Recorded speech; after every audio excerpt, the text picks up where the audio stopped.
Fact find team घटना कौन kit university बर्तमान गोटे एटी मरण अंधारी कोठरी या भीतर केवल छात्री ही मरुंच कौन किसी किसी मास गैप गोटे गोटे वर्ष को 5-6 छात्री कहीं मरुंच केवल पर्टिकुलर छात्री ही आत्महत्या करुँच कौन चली आम फैक्ट फाइंडिंग टीम गोटे आसीचु पिला पचारि बुझू यूनिवर्सिटी कर्तृपक्ष आलोचना करिया दुखर विषय पिला प्रोटेक्शन दवा बदल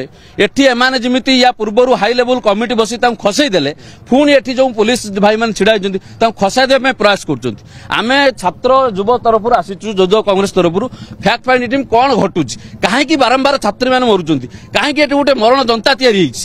कहीं पाठपढ़ा कैंपस कहीं मरण जनता तैयारी पर्टिकुलर छात्री मैंने मरुंच कौन से अंधारी कोठरी भितर कौन होमें जानापी चाहूँ आम जानूँ क्लीयर भाव में जानूँ किट यूनिवर्सिटी रे निश्चित भाव में पिला हारास करा छात्री मानू जो छात्री मैंने आत्महत्या करुँच या पूर्व सरकार आपड़ देखिले कि हाई लेवल कमिटी बस कमिटी रिपोर्ट बाहर चापी दिगला कौन किट की प्रोटेक्शन दिया कौन छात्र छात्री कथा शुणा जाऊनी सुविधा आसला बेले देखो पुलिस मैंने गुंडा सचित किटर दरमा नहीं रहा कम रास्ता सरकार रास्ता बंद कर रखी सब बंद ता पूर्व गोटे नेशनल इंस्टीट्यूट अच्छी भी बाट बंद कर यूनिवर्सिटी प्राइवेट बॉडीटे सुरक्षा दौरान सरकार और पुलिस भाई मैंने सब बड़ दुखर विषय।